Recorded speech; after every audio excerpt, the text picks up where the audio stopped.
Поэтому экономика вообще в руках государства не должна быть. Вообще. Граждане, просто мирные граждане, каждый из этих стран, они не обязаны служить в этой армии.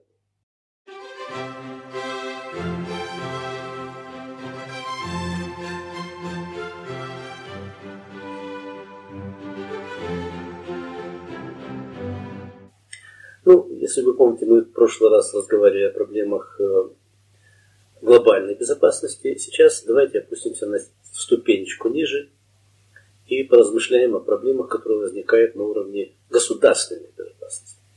Это такая проблематика, которая очевидна, понятна многим. Любое государство заводит себе специальные службы для того, чтобы обеспечивать свою государственную безопасность.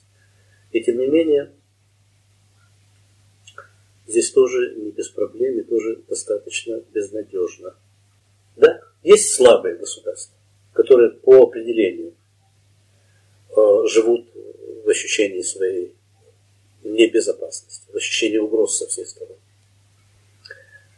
И каждое государство не может рассчитывать на то, что оно обеспечит себе безусловную безопасность. Есть страны более мощные, но и они тоже оказываются в ситуации проблемной. Ну, какое государство более мощное, чем Соединенные Штаты Америки, можем мы себе представить. Но вспомним о том, что в Америке тоже происходит очень много событий. Ну, те же нападения на башни-близнецы, которые приводят к чудовищному количеству жертв. И тоже непонятно, как эта проблема может быть решена. Общепринятый, общепонятный способ, каким образом укрыться от опасности, грозящей из-за границ твоего государства, это, может быть, собраться в какие-то блоки, какие-то организации. Таким блоком известным является блок НАТО, Североатлантический альянс. В известной мере мы знаем такую историю этого блока. Он создавался как противовес Варшавскому договору во времена, когда мир был расколот на два таких мощных полюса влияния. Сейчас это тот самый полюс вроде бы как исчез. Блок НАТО как-то расслабился во времена после победы в холодной войне. По крайней мере, той победы, которая им представлялась как победа. Но, конечно, этот блок НАТО, он создает некоторый такой зонтик, под который хотели бы укрыться любые разные страны, чувствующие себя в опасности.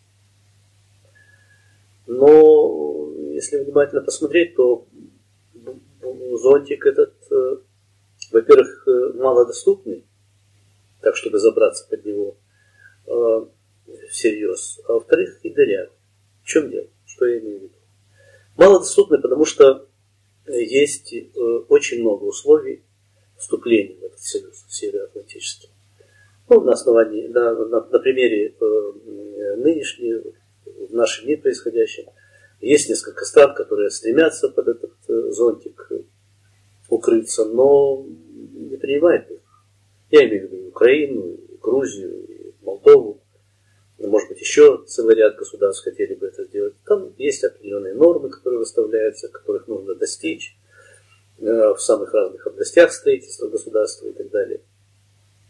А опасность вот она уже всегда перед глазами.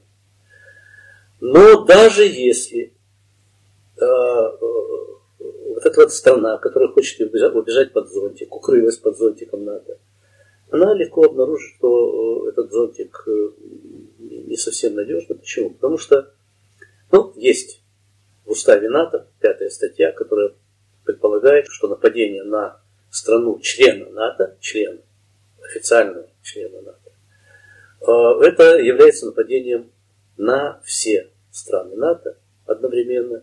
И, значит, все они ощетинятся в защиту этого своего члена. Однако, эта статья 5, она работает не автоматически. Нет обязательного механизма исполнения этого. Там, если возникает такая ситуация, все государства на условиях консенсуса должны принять решение о том, что они будут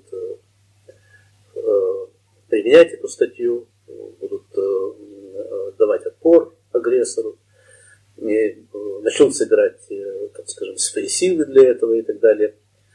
Учитывая, что у НАТО своей армии, подчиненной НАТО, нет, по сути дела. Ее военный потенциал создается фрагментарно, слагается из частей армии всех членов, каждой страны, входящей в это НАТО. Более того, эти вооруженные формирования, они в конце концов подчиняются не командованию НАТО, а военному командованию своей страны, то этот процесс оказывается, во-первых, очень тягучим, очень неоднозначным, и всегда может 100% защитить страну, ищущую защиты от нападений.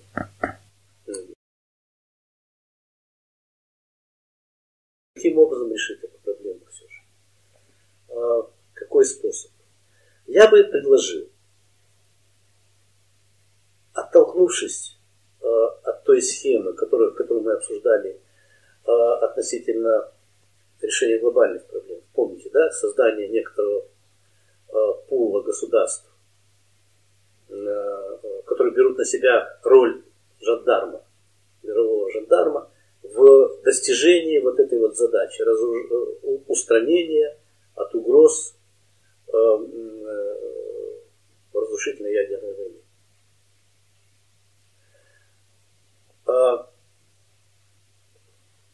Пофантазирую. Вот если бы этот пул оброс со временем большим количеством других государств, и именно тех государств, которые миролюбивы, которые не хотят войны, которые не готовятся к войне, которые страдают от войны. Но каждое из этих государств, если оно согласится отказаться от своей армии и передать ресурс, объединить свои ресурсы для содержания одной армии, одной вооруженной силы на весь этот большой пул, большое вот это вот сообщество государств, которые возьмут на себя ответственность за безопасность всех государств, входящих в это сообщество. Некоторые организации демилитаризованных государств. Причем, где, если каждая страна отдает свою армию, свои вооруженные силы, это означает, что политические элиты этой страны уже не имеют права распоряжаться этими вооруженными формированиями. Это означает, что граждане, просто мирные граждане каждой из этих стран, они не обязаны служить в этой армии. Это наемная армия профессионалов, которая в совершенстве владеет современным оружием, которая очень хорошо мотивирована, хорошими заработками, хорошим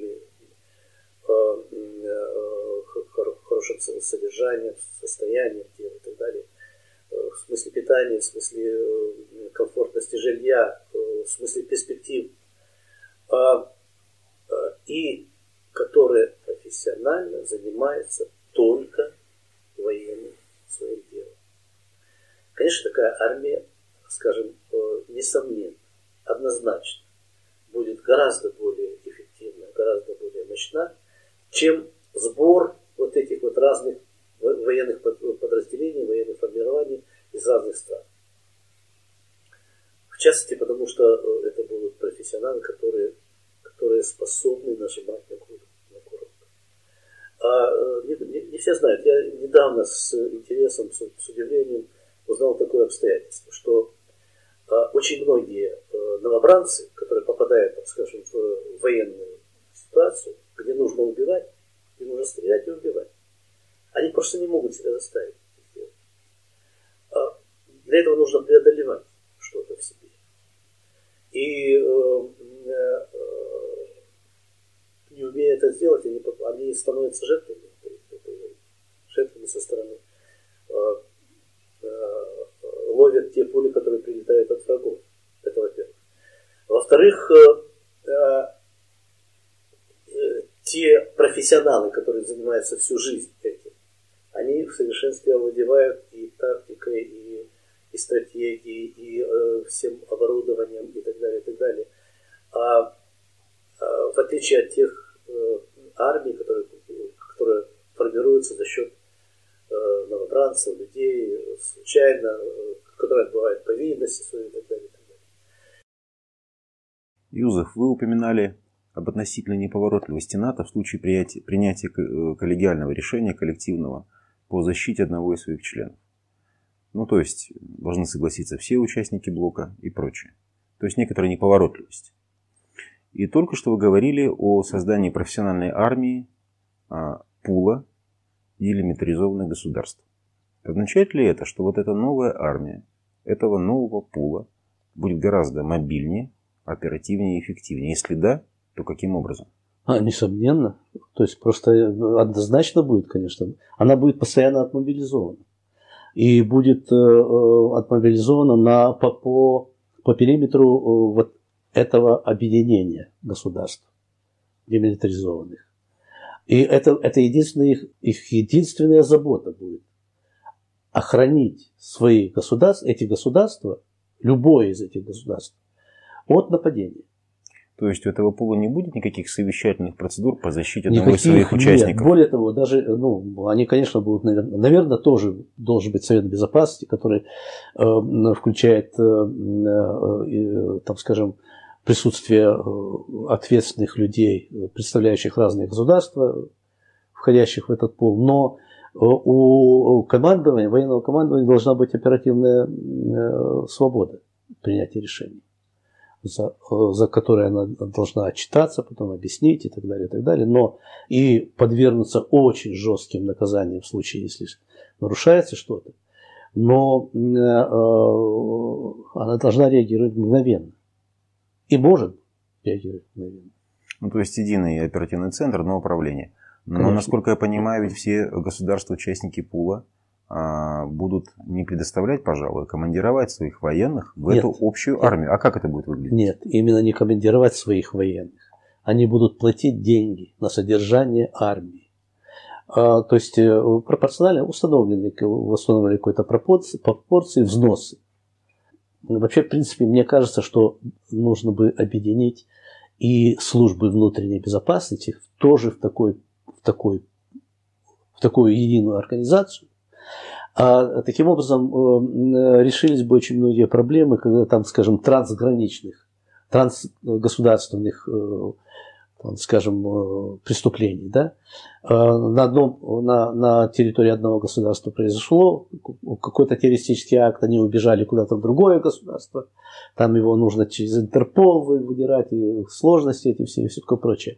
Разные нормы, разные отношения ко всему этому делу. Нет, служба безопасности у них должна быть тоже единая. То есть, соответственно, приводим... С единым командованием и с единым финансированием. И законодательством. И с единой нормативной базой. Да. Но ведь есть какие-то еще и, если хотите, этнические различия, определяющие законодательство. Ну, например, южане, Италия или критяне, греки. Даже на Крите законодательство несколько отличается от континентальной Греции. Я имею в виду уголовное. Нет, уголовное законодательство, да. Законодательство любого государства против террористических актов. Это несомненно. Есть вещи, которые универсальны. И служба безопасности занимается этими универсальными угрозами. несомненно. А какие-то элементы этих законодательств, конечно, они могут быть разные, но эта служба должна быть вне. Вообще, в принципе, потом мы, может быть, поговорим еще вот о чем. У меня здесь позиция достаточно экстремистская, может быть, не очень, скажем, приемлемая, по крайней мере, с первого взгляда. Мне кажется, что судебная система тоже должна быть универсальной, например. Ну, пожалуй, я бы не назвал это экстремистской позицией. Вы, в общем, такой адепт глобализации, аж прям глобализации. Да, да. Но в этом смысле тогда в эти константы нужно еще вводить и экономическую безопасность государств, участников пула.